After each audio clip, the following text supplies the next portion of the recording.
Le passage d'une phase à une autre, une phase équinoxiale, une phase solsticiale, c'est la levée des obstacles. On peut être par exemple dans une phase solsticiale où les obstacles concernant les cloisonnements nationaux, cloisonnements de frontières, sont un tabou. On ne bouge pas, on touche pas. Et puis tout d'un coup, on passe en phase équinoxiale et ces tabous sautent.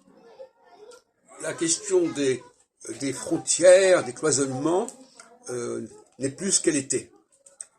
C'est ce qui s'est passé au début des années 50, lorsqu'on est passé d'une phase solsticiale, qui était d'ailleurs le résultat de la résistance par rapport à l'invasion nazie, et puis tout d'un coup, on dit, oh ben non, on va s'entendre avec les ennemis d'hier. Et inversement, il y avait des tabous concernant le sexe, la race, il fallait pas y toucher, il fallait pas en parler, il fallait pas l'évoquer. Et quand on passe en phase équinoxiale, on peut en parler. Les tabous sont levés.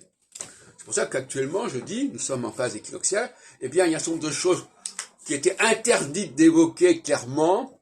Il fallait surtout pas parler de ça, parce que ça remettait en question le ciment national, et donc, désormais, eh bien, on va reparler, par exemple, de la question du masculin et féminin, comme on n'en avait pas parlé depuis 7 ans.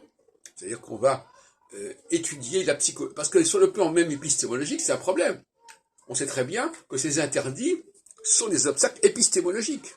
C'est-à-dire que ça empêche de réfléchir sur certains sujets. On n'a pas le droit de mentionner la race quand on fait des études de sociologie, on n'a pas le droit de mentionner le sexe, etc. Eh bien, en phase équinoxiale, qui est une phase qui se veut plus scientifique, on ne peut plus continuer à avoir ce genre de braquage et de blocage.